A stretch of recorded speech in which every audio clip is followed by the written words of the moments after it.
surah Yasin boleh menggembirakan? Lihat apa yang dikatakan oleh Ibnu Turais di dalam kitabnya Fadailul Quran. Beliau meriwayatkan daripada Yahya bin Abi Kathir bahawa sesungguhnya dia mengatakan, man qara'a Yasin idza asbaha lam yazal fi farahin hatta yumsi, wa man qara'aha idza amsa lam yazal fi farahin hatta yusbih. Maksudnya, siapa yang membacakan Yasin pada waktu pagi, maka dia akan merasa gembira sampailah pada waktu petang. Dan siapa yang membacakan Yasin pada waktu petang, dia akan berterusan rasa gembira sampai pada waktu pagi.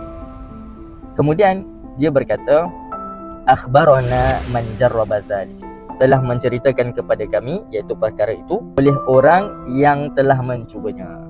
Jadi ini merupakan antara cubaan para ulama.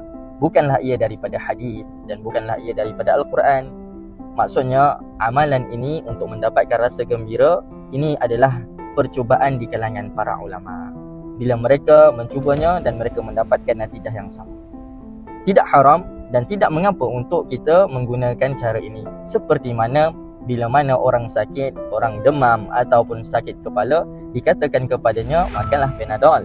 Kerana Panadol itu dapat melegakan demam atau dapat melegakan sakit kepala. Kenapa? Kerana telah diuji cuba oleh ramai orang dan mendapat natijah yang sama. Maka tidak haram walaupun tidak ada hadis atau ayat Al-Quran yang mengatakan demam atau sakit kepala kena makan Panadol. Tak ada. Tapi adakah kita kata siapa yang makan Panadol bila dia sakit atau demam maka itu jadi haram?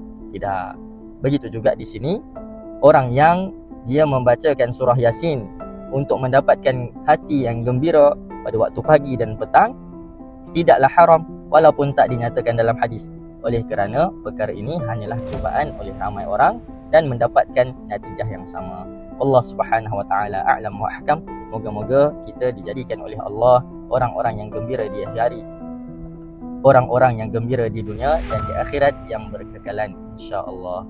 Barakallahu fikum. Assalamualaikum warahmatullahi wabarakatuh.